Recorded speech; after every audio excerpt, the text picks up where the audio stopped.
বৈকুণ্ঠে যাইবাক সাজিলা জগত নাথে আকাশ পকাশী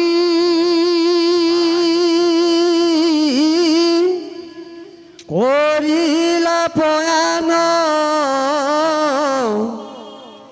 ৰশ্মি পুঞ্জে যেন তুল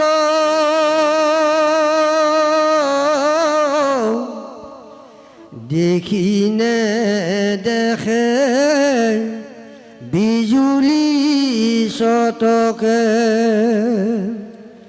অই বৈকুণ্ঠে গহয়াই উঠিলা অৰাম কৃষ্ণৰ গাঁৱৰ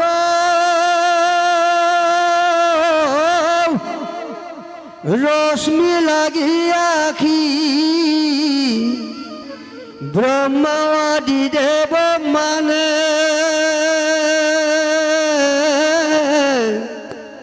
তিৰিমিৰি দেখি অধুমুখে হবে অই পৰিলা নিজ বিমানে চকু ফুটে বুলি আহিল জম্পালা দুহাতে ধৰিলা আতি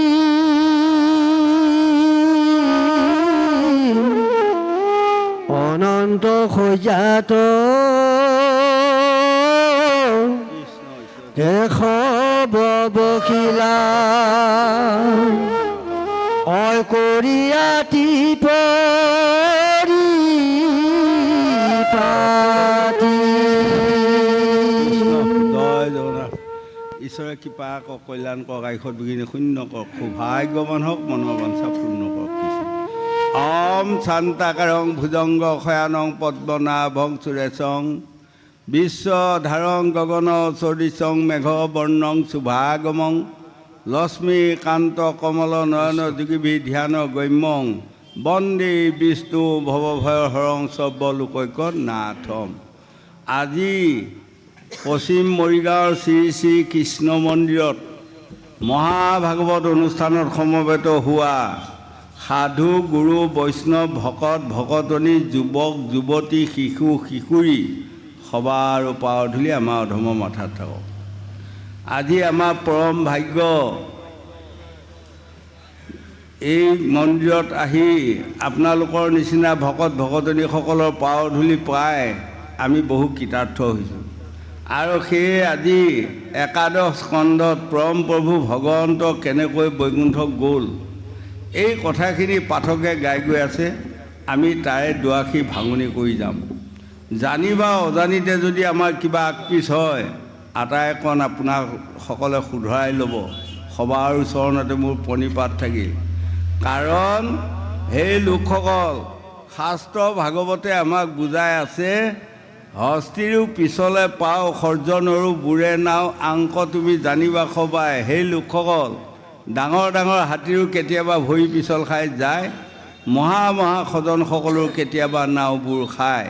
আৰু আমি এটি ক্ষুদ্ৰ প্ৰাণী, আমাৰ হয়তো অনেক আকপিচ হ'ব পাৰে, আপোনাসকলে ক্ষমা কৰিব। আজি পৰম প্ৰভু ভগৱন্ত বৈকুণ্ঠক যোৱাৰ সময়ত ৩৩ কোটি দেৱতা ব্ৰহ্মাৰ পৰা আদি কৰি সকলোৱে প্ৰাৰ্থনা কৰিলে। ইন্দ্ৰ আদি দেৱতাসকলে সকলোৱে আমন্ত্ৰণ কৰিছে মোৰ গৃহত এপাক সোমাই যাব। ব্ৰহ্মাই কৈছে মোৰ গৃহত সত্যলোকত এপাক সোমাই যাব। তেনেকৈ শিৱই প্ৰাৰ্থনা কৰিলে, পাৰ্বতীয়ে প্ৰাৰ্থনা কৰিলে, কিন্তু কাৰো ঠাইত আজি নুসুমি পৰম প্ৰভু ভগৱন্তে বিজুলী চমকে বুলি কৈছে। যেনেকৈ এটা বিজুলী মাৰিলে আমাৰ চকু মুঠ খাই যায়, তেনেকৈ ৩৩ কোটি দেৱতা আজি চকু মুঠ খাই গ'ল।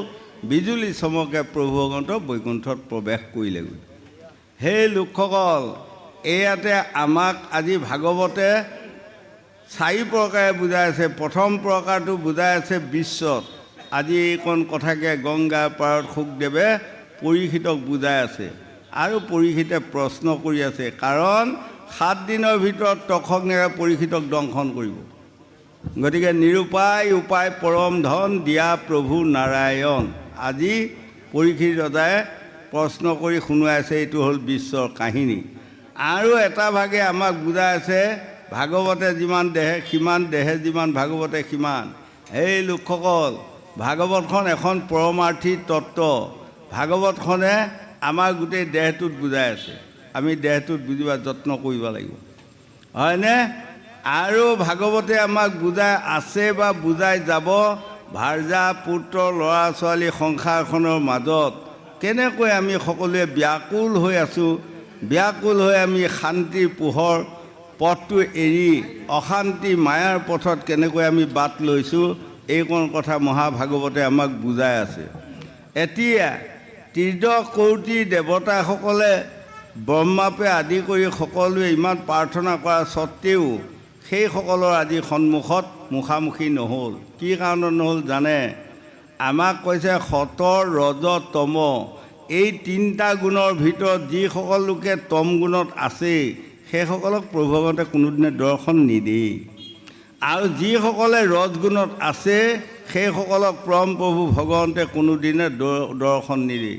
গতিকে আমি তম অতিক্ৰম কৰি সতক যাব লাগিব। সৎ অতিক্ৰম কৰি যেতিয়া কৃষ্ণ তম অতিক্ৰম কৰি আমি ৰজগুণত যাব লাগিব। ৰজ অতিক্ৰম কৰি যেতিয়া আমি তম গুণত প্ৰৱেশ কৰিম, সেইদিনাই পৰম প্ৰভু ভগৱন্তে আমাক দৰ্শন দিব। কৃষ্ণ ঈশ্বৰে কৃপা কৰক, কল্যাণ কৰক, আয়ুষত বিঘিনি শূন্য কৰক, সৌভাগ্যৱান হওক কৃষ্ণ। গতিকে আমাৰ লোকসকলক কৈছে, আমি আজি দেৱতাসকলে প্ৰমাণ দিলে ৰজগুণী লোকসকলক যে প্ৰভু ভগৱন্তে দৰ্শন নিদেই, তাৰ প্ৰমাণ। গতিকে ল'ৰা ছোৱালী যুৱক যুৱতী প্ৰজন্মসকল, আপোনালোকে কেৱল তম আৰু ৰজতে যদি মজি থাকেই, আপোনালোকে ভগৱন্তৰ দৰ্শন হ'ব নোৱাৰিব। আমি এইকেইটা অতিক্ৰম কৰি এইকেইটা ত্যাগ দি যেতিয়া সতত আমি প্ৰৱেশ কৰিম, প্ৰভু ভগৱন্তে নিজে আহি দৰ্শন দিব বাধ্য হ'ব, হয়নে? যেনেকৈ মন কৰক, বলিয়ে প্ৰভু ভগৱন্তক বিচাৰি যোৱা নাই, কিন্তু প্ৰভু ভগৱন্তে নিজে গৈ তেওঁৰ ওচৰত দৰ্শন দি তেওঁৰ 3 পদ ভূমি গ্ৰহণ কৰি আৰু এপদ ভূমি বলিৰ মাথাত প্ৰভু ভগৱন্তে দিবা বাধ্য হ'ল। কিহৰ কাৰণে হ'ল? ভকতি, হয়নে? ভকতি বুলি কোৱা বস্তুটো আমাৰ ল'ৰা ছোৱালী যুৱক যুৱতী প্ৰজন্মসকলে হয়তো কেতিয়াবা ভাবেই, ভকতি ভকতি বুলি কৈ থাকে বুঢ়াসকলে। ভকতিনো কেনেকুৱা বস্তু? কিবা ৰঙা, কিবা বগা, কিবা পখৰা, কিবা ক'লা, হয়? ভকতি তেনেকুৱা বস্তু নহয়। আৰু ভকতি ক'ৰবাত চাঙত লাগি পেলাই কোমোৰা লাওৰ নিচিনা অলম জলম হৈও নাথাকে, হয়নে বাৰু? হয়, ভকতি বুলি কোৱা বস্তুটো কি বস্তু জানে? 1 নম্বৰতে আপোনাসকলে ভকতে ভাল পোৱা কৰ্ম কৰিবা শিকক। যেতিয়া ভকতে আপোনাক ভাল পাব, কৃষ্ণ সৌভাগ্যৱতী হওক, কল্যাণ কৰক, আয়ুষত বিঘিনি শূন্য কৰক, মনৰ বাঞ্ছা পূৰ্ণ কৰক। যেতিয়া আপোনাক ভকতে ভাল পাব, তেনেহ'লে পৰম প্ৰভু ভগৱন্তে ভাল পাব। সেইদিনাই আপুনি ভকতিৰ দিশত আগবাঢ়ি গ'লে বা ভকতিটো আপোনাক ঈশ্বৰে প্ৰদান কৰিলে, হয়নে? এতিয়া এনেই যদি মই টকা পইচা কিছুমান দি পেলাই সকলোকে কৈ ফুৰোঁ মোক ভাল পাওক, মোক ভাল পাওক, মোক ভাল পাওক, টকা পইচা দিয়া দিনা ক'ব ভাল পাইছোঁ দে, ভাল পাইছোঁ দে বুলি ক'ব, তাৰপাছত ভাল নাপায় আৰু, মিছা কথা এইটো, হয়নে? কাৰণ ধনেৰে ভকতি কিনিব পৰা হয়। অসমখনত ভাৰতখনত ইমান ধনী মানুহ আছে, এই বস্তাই বস্তাই ভকতি কিনি পেলালে, হয়নে? কৃষ্ণ কল্যাণ কৰক, আয়ুষত বিঘিনি শূন্য কৰক, মনৰ বাঞ্ছা পূৰ্ণ কৰক, সৌভাগ্যৱতী হওক, সৌভাগ্যৱান হওক। হয়, কিমান 14 তলা 15 তলা বিল্ডিং বনাই বনাই গুদা কৰি আছে, হয়? 14খন 15খন গাড়ী লৈ মানে সকলোৱে মস্তি হৈ আছে, হয়? আৰু 20 পুৰা 15 পুৰা মাটি বাৰী কিনি লৈ দেশখনকে জানো পাৰিলে আজিয়ে ল'ম, তেনেকুৱা কিছুমান মানুহ হৈছে নহয়। মাটি বাৰীয়ে নকলোৱা হৈছে, গাড়ী মটৰে নকলোৱা হৈছে, ঘৰ বাৰীয়ে নকলোৱা হৈছে। বাপৰে বাপ, লাগেহে লাগে, লাগেহে লাগে, লাগেহে লাগে, হয়নে? এই লোকসকল এই সোপা ধন ধানে ভগৱন্তক ভাল লগাব নোৱাৰে। হওক কোনোবা দুখীয়া, সেইকাৰণে ভাগৱতৰ দ্বাদশত এটা কথা লেখা আছে দেখিছেনে? ভকতি বুলি কোৱা বস্তুটো, ধৰ্ম বুলি কোৱা বস্তুটো কলিত ক'ত ৰ'বগৈ? গংগা পাৰত শুকদেৱে পৰীক্ষিতক কৈছে শৈৱত্ৰৰ ওচৰত যায় ধন আৰু ভকতি ৰ'বগৈ। এইটো বৰ ডাঙৰ কথা, কৈৱত্ৰৰ ওচৰত। এতিয়া কৈৱত্ৰ কাক বুলি কয়? তেতিয়া পৰীক্ষিত ৰজাই প্ৰশ্ন কৰিছিলে শুকদেৱক, গুৰুদেৱ মোক বুজাই দিয়কচোন, কৈৱত্ৰৰ ওচৰত যায় ধৰ্ম ভকতি ৰ'ব, কৈৱত্ৰ কাক ক'ব? তেতিয়া শুকদেৱে বুজাই দিছে, আমাৰ মাত্ৰ চাৰিটাই জাত, ব্ৰাহ্মণ, ক্ষত্ৰিয়, বৈশ্য, শূদ্ৰ। কিন্তু কৈৱত্ৰ বুলি কোৱাটো হ'ল যি সম্প্ৰদায়, যি জাতিয়ে নহওক প্ৰশ্ন নাই, যিসকল দুখীয়া, ভিখাৰী, ভিক্ষা মানে নিবাসিত লোক কলিত, সেইসকল নিৰুপায় হ'ব। কেৱল অনাবত কৃষ্ণ নামকে জপ কৰি ফুৰা হ'ব, নিৰুপায় হ'ব। খাবা, উৰা, পিন্ধা সকলো পিনে মানে যেতিয়া নাটনি মাৰিব, সেইসকল নিৰুপায় হৈ প্ৰভু ভগৱন্তৰ ওচৰত কেৱল ঈশ্বৰৰ নাম লোৱাত ব্যস্ত হ'ব। তেতিয়া সেই ধৰ্মবোৰ সেয়াত ৰ'বগৈ। গতিকে অন্তত্য দুখীয়া ভিখাৰী লোকসকলকে কৈৱত্ৰ বুলি কোৱা হয়। এতিয়া আকৌ শুকদেৱক গংগা পাৰত পৰীক্ষিত ৰজাই প্ৰশ্ন কৰিছে, হে গুৰুদেৱ, ভকত আকৌ কাক কয়? এই কথাকণ আমাক বুজাই দিয়ক। তেতিয়া গংগা পাৰত শুকদেৱে পৰীক্ষিতক বুজাই দিছে, কলিত যিসকল লোকে একান্ত চিতে অৰ্থাৎ কায় মন বাইক এক কৰি হৰিনাম হৰিকীৰ্তন শাস্ত্ৰ ভাগৱত শুনিব, সেইসকলক কৈছে ভকত। আৰু সেইসকলে ভাল পোৱা কৰ্ম যেতিয়া এজন মানুহে কৰিব, সেইজনে ভগৱন্তে সেইজনক ভাল পাবই। সেইকাৰণে দেৱৰ্ষি নাৰদে প্ৰভু ভগৱন্ত কৃষ্ণক সুধিছিলে, প্ৰভু আপুনি কাক ভাল পায় বাৰু কওকচোন? তেতিয়া পৰম প্ৰভু ভগৱন্ত কৃষ্ণই দেৱৰ্ষি নাৰদক কৈছিলে, ভকতে ভাল পায় যাক মই ভাল পাওঁ তাক কৃষ্ণ। ঈশ্বৰে কৃপা কৰক, কল্যাণ কৰক, আয়ুষ শূন্য কৰক, মনৰ বাঞ্ছা পূৰ্ণ কৰি সৌভাগ্যৱান হয়। গতিকে সেই লোকসকল, উঠি অহা যুৱক যুৱতী প্ৰজন্মসকল, মই ভাগৱতৰ জৰিয়তে সকলোকে আহ্বান কৰিছোঁ, আপোনাসকলে ভকতে ভাল পোৱা মানুহ এজন হ'ব বিচাৰক। আজি মই আহি আপোনাসকলৰ মাজত ভাগৱত ব্যাখ্যা কৰি আছোঁ, কিন্তু মই নিজকে ভাল মানুহ বুলি ভাবিলে নহ'ব। মই সকলোৰে তলত মই এজন সৰু মানুহ, এই জ্ঞানটো হৃদয়ত আনিব লাগিব। আৰু সকলোৰে ওচৰত মই সেৱা প্ৰাৰ্থনা জনোৱাৰ অন্তৰখন আহিব লাগিব। তেতিয়া এই ভকতসকলে যদি মোক ভাল পায়, তেনেহ'লে আমাৰ মন্দিৰত থকা কৃষ্ণটোক ইমান খাতি কৰি থাকিব নালাগে, এনেই ভাল পাব, হয়নে? আৰু যদি আপোনাসকল ভকতে যদি মোক আজি বেয়া পায়, তেনেহ'লে অষ্টাংগ প্ৰণাম দি যদি কৃষ্ণৰ ওচৰত মই কৈ থকা হয়, মোক ভাল পাওক, মোক ভাল পাওক, কিন্তু ভাল নাপাব। গতিকে ভকতে ভাল পায় যাক, ভগৱন্তে ভাল পায় তাক। আমি উঠি অহা ল'ৰা ছোৱালী, যুৱক যুৱতী প্ৰজন্মসকল, আপোনালোকে 4 গুৰু 3 শৰণ, তেহে হ'ব আমাৰ জন্ম নিবাৰণ। এই 4 গুৰুটো নাপাহৰিব। ভকতিৰ দিশটোৰ কথা আপোনাসকলক আগুৱাই দিয়া হ'ল, আৰু গুৰুটো আপোনাসকলক আগবঢ়াই দিয়া হ'ল। ল'ৰা ছোৱালী, যুৱক যুৱতীসকল, প্ৰথম আদি গুৰু কৃষ্ণ, কল্যাণ কৰক, ক্ষীৰখেন্দু অক্ষয় কৰি সৌভাগ্যৱতী হওক কৃষ্ণ। এতিয়া গুৰু মানে প্ৰথম গুৰু নামটোৱে হ'ল আদি গুৰু। আদি গুৰু মানে কি জানে? পিতা স্বৰ্গ, পিতা ধৰ্ম, পিতাহি প্ৰণং তপ, জননী জন্মভূমি স্বৰ্গাদপি গৰিয়সী। পিতৃ মাতৃ আদি গুৰু। 1 নম্বৰ গুৰু আমাৰ পিতৃ মাতৃ, কাৰণ মোৰ পিতৃ মাতৃয়ে দুয়ো লগ লাগি মোক জন্ম দিয়ালে, আৰু তেওঁলোকে দুয়ো লগ লাগি কলা বকচা লৈ মোক ডাঙৰ দীঘল কৰি আপোনাসকলৰ মাজত এৰি দিলে। আৰু সেইকাৰণে আজি আপোনাসকলৰ মাজত ফুৰাৰ সুবিধাকণ মই পাইছোঁ আহি, হয়নে? গতিকে 1 নম্বৰতে আমি পিতৃ মাতৃক সদায় মান্যতা দিব লাগিব। ল'ৰা ছোৱালী, যুৱক যুৱতী প্ৰজন্মসকল, যদি পিতৃ মাতৃক আপোনাসকলে অমান্য কৰে, কল্যাণ কৰক, আয়ুষত বিঘিনি শূন্য কৰক, পুত্ৰ পুত্ৰী স্বামী কৰক, ক্ষীৰখেন্দু অক্ষয় কৰি সৌভাগ্যৱতী সৌভাগ্যৱান কৰক কৃষ্ণ। যদি যিসকল লোকে পিতৃ মাতৃক অমান্য কৰে, সেইসকলে যদি 33 কোটি দেৱতাকো পূজা সেৱা কৰি ফুৰে, কাম নাই, পঞ্চতংগত, হয়নে? গতিকে আমি 1 নম্বৰতে পিতৃ মাতৃক কোনোদিনে অনাদৰ নকৰিবা। আৰু বৃদ্ধ বয়সত পিতৃ মাতৃক কোনোদিনে অনাদৰ নকৰিবা, ভৰণ পোষণ কৰিবা। তেনেহ'লে পিতৃ মাতৃয়ে তোমালোকক ভাল আশীৰ্বাদ এটা যদি দি থৈ যায়, তাৰ কাৰণে ইহকালে পৰকালে আপোনাসকলে য'তে যাওক ত'তে শান্তিৰ দোকানখন জল জল ফটফট দেখা পাব।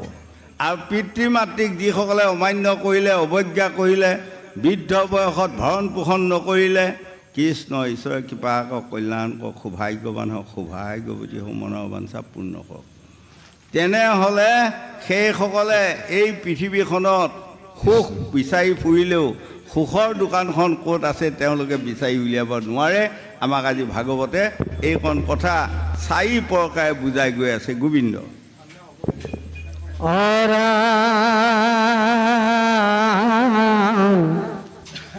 দেখিয়া প্ৰভুক উৎসুকে পৰিয়া প্ৰণামিলা লক্ষ্মী মাৱে কৌতুকলে লাগ পায়া জান্তি বাক লাগিল স্বামীৰ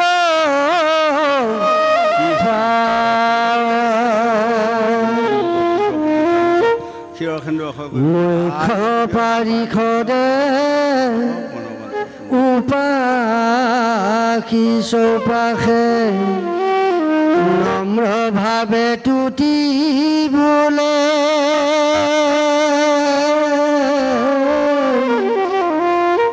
মাথাৰ ওপৰে চেত তুলি ধবল শ্যাম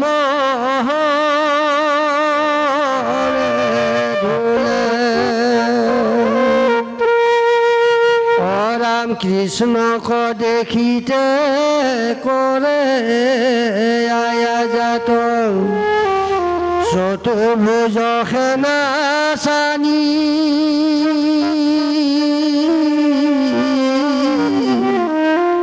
কৃষ্ণৰ আগত পৰিদণ্ডৱতে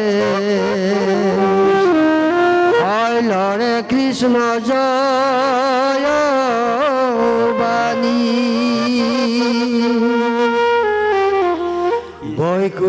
বৈকুণ্ঠবাসীৰ ভৈল মহোৎসৱ মিলিল মহাসম্পদ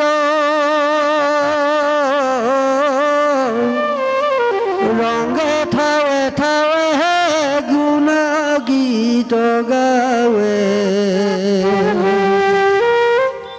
বজাৱে পাঞ্চ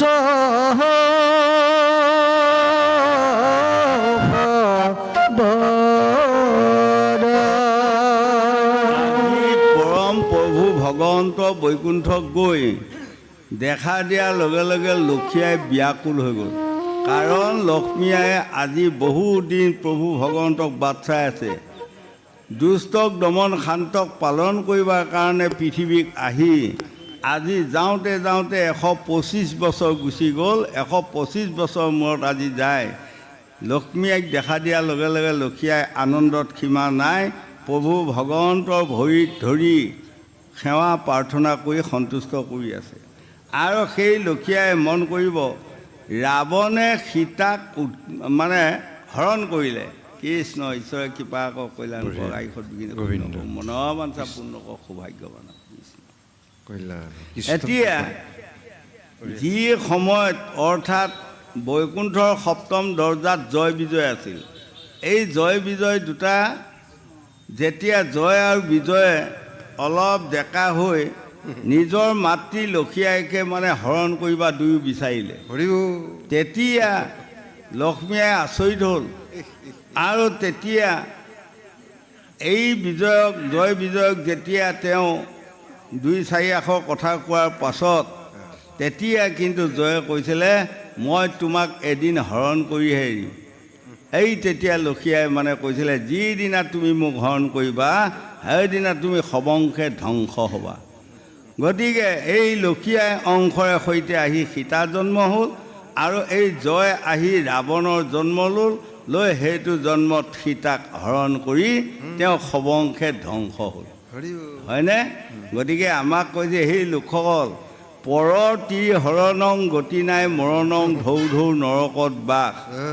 আমাৰ জ্যোতিষশাস্ত্ৰত ভিগু আদি বাৰমুণিসকলে লিখিছে এগৰাকী ছোৱালী বা এগৰাকী নাৰী কোনোবাই বিয়া কৰিলে, বিয়া কৰোৱাৰ পাছত কিবা এটা দুখত তেওঁৰ স্বামী ঢুকাই গ'ল হয়নে, তেওঁ মানে নিৰুপায় হ'ল, সেই সময়ত যদি কোনোবা এজন লোকে সেইগৰাকী নাৰীক বিয়া কৰি সংস্থাপন দিয়ে কিন্তু বহুত পুণ্য সঞ্চয় হয়।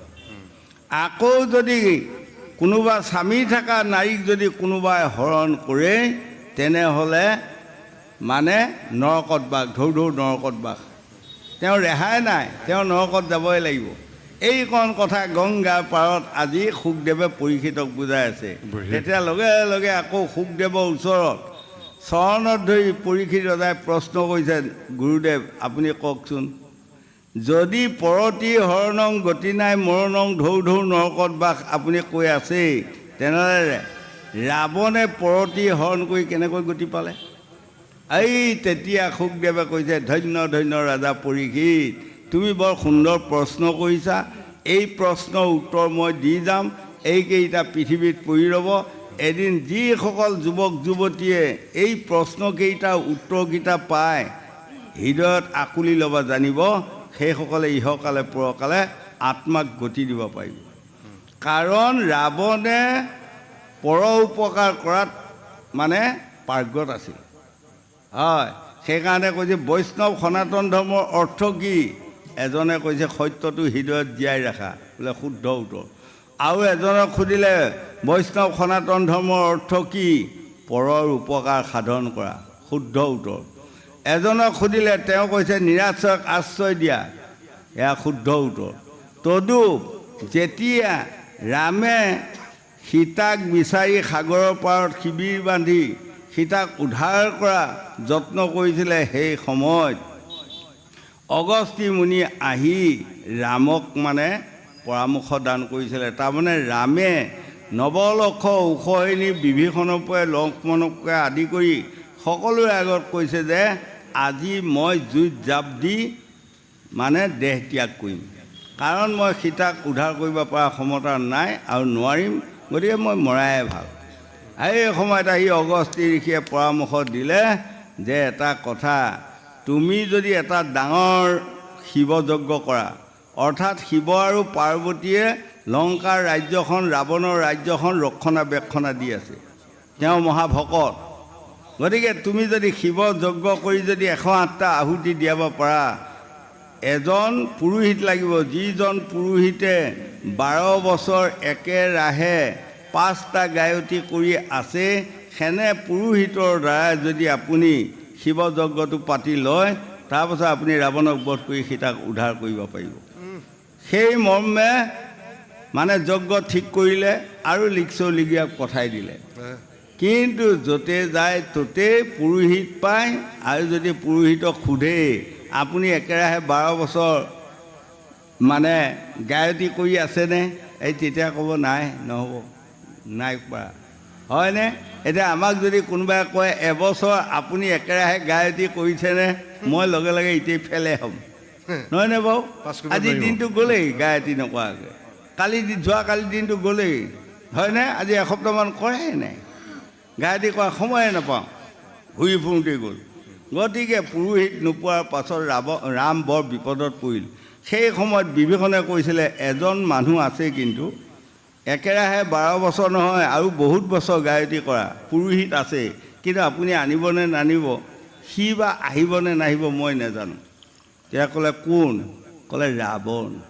ৰাম উচপ খাই উঠিল, ৰাৱণ যিজনে মোৰ নিজৰ পত্নীক হৰণ কৰি থৈছে আৰু তেওঁ নিজৰ বধৰ যজ্ঞ তেওঁ কৰিব, এইটো কি গছত গৰু উঠা হলুৱাই কাণ খোজোৱা কথা কৈছা?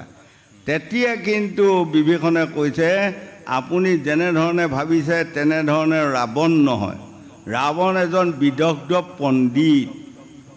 আৰু জংকাৰ মাৰি উঠিল ৰামে, বিদগ্ধ পণ্ডিত মানে পৰতি হৰণ কৰিলে বিদগ্ধ পণ্ডিত হয় নেকি? তেতিয়া বিভীষণে কৈছে কিবা তাৰণৰ আপোনাৰ পৰিবাৰ হৰণ কৰা আছে, ভাগ্যৰ লিখন নজায় খণ্ডন, কাৰো শক্তি আছে তাক কৰিবে মোচন।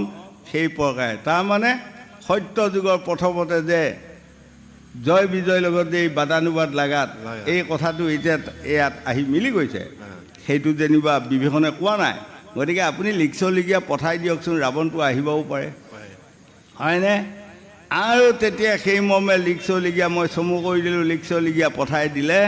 ৰাৱণে আহি ৰামৰ যজ্ঞ কৰি 108টা আহুতি দি সদৌ শেষৰ আহুতি 5টা দিছে।